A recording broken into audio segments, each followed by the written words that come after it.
EndeavorFreedom.tv is a nonprofit media network for people with disabilities run by people with disabilities. The goal is to bring awareness of the disability community through video, film, photography, poetry, sport, and print to create a space that honors the diversity and reflects the many experiences of the world at large. If you have limitations and want an outlet to express your creativity, to show the world what you can do and what is possible, visit www.EndeavorFreedom.tv and watch the horizons expand.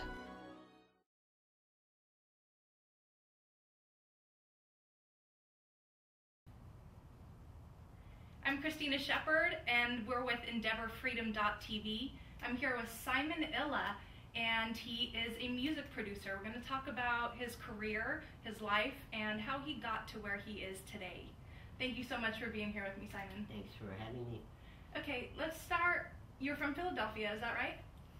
Not originally. Okay. I grew up in Illinois, but moved my company to Philadelphia in 2001. All right.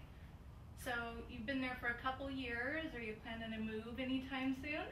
I am. I'm actually relocating, getting a second place in Atlanta.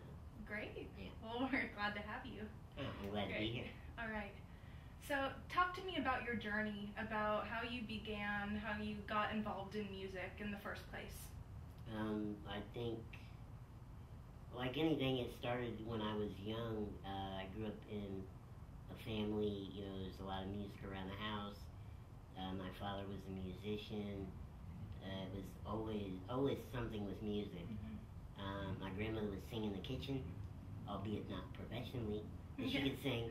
So I was just surrounded by all kinds of music from the time I was very young. Even when I was just a baby, my dad was in a band, and my grandmother used to tell me that I'd have a hard time sleeping in rehearsing, and if they were, I could sleep, which was kind of weird, and I think it just kind of built, and I don't know if it's in my genetics or in my blood or in my brain, I don't know what it is, just something that, I kept developing, and when I was a teenager, started writing music, and it just kind of escalated from there, and well, there's a lot in between there, but, to what I'm doing today. Okay. So what exactly, talk to us about what you are doing, what in Philadelphia right now, in your company, which is called? Unbreakable Music Group. Okay, Unbreakable Music Group. What's a day in the life of Simon Illa right now?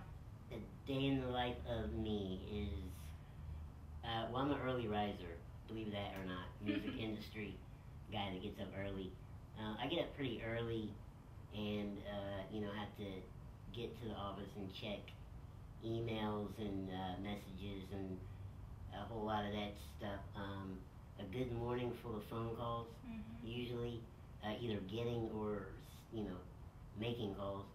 And I spend the majority of my day in the studio working on records, whether obviously depending on what phase the record's in, either working with artists, cutting vocals, or mixing a record, or writing music, it all depends on the project.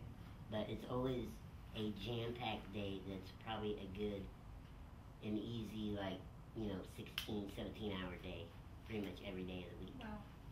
Must take a lot. It does.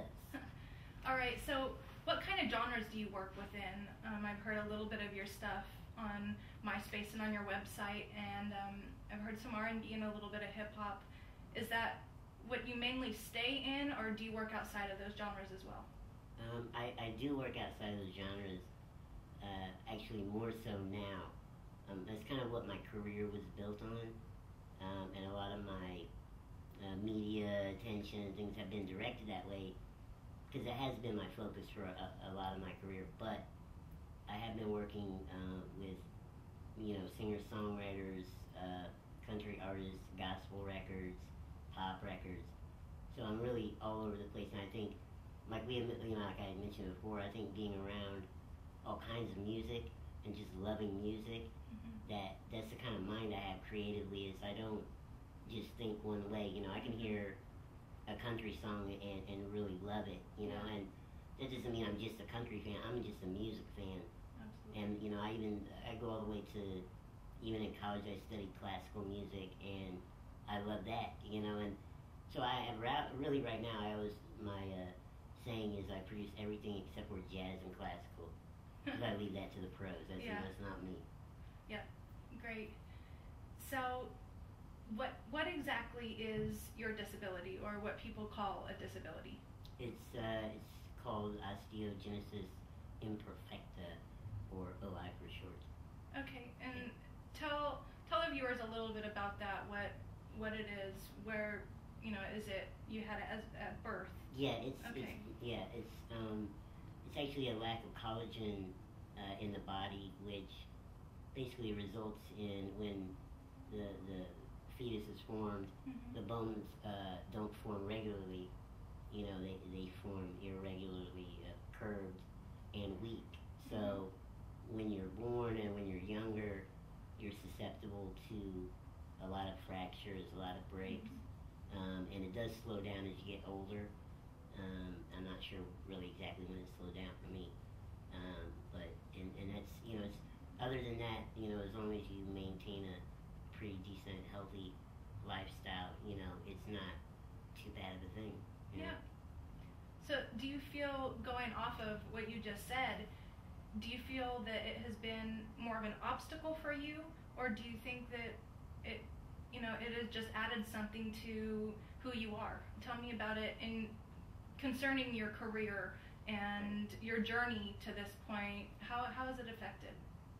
I think really growing up, like I learned to be, growing up with a lot of fractures and doing a lot of time sitting around doing nothing.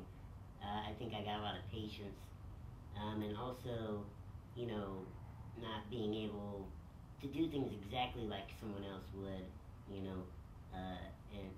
someone that's able-bodied would, and I always had to think around in different ways.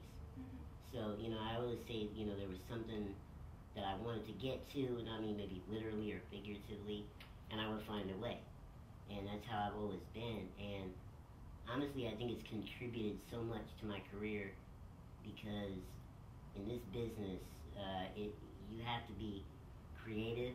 You have to kind of, think in different ways. You can't just go a straight approach. Like, I want to produce this artist, or I want to make this happen or make that. It can't be done that way. There's so many intricate levels of involvement. It's kind of the same thing. So in a way, I think I'm at an advantage, because I don't just look at things for face value. I say, okay, well, I want this. Well, how do I need to go about getting that?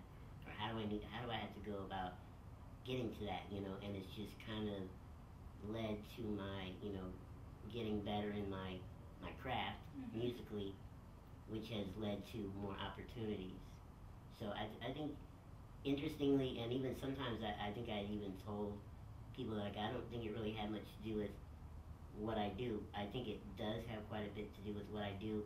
I think my point is, I haven't let it stop me, is what I'm saying. It's been really my way of gaining ground in it, and it's not been a hindrance. It's really been a help in a strange way. Most are afraid of unknown depths, skirting shores, thinking world flat. I'm with the island girls in celebration of new religion. Nobody led me or said this way. I sailed alone on makeshift raft with wind as companion, fate for deliverance, confidence enough to assess new disposition. Do not forget the myth of our coming. Soon we will praise heroes of stranger tales than even my own.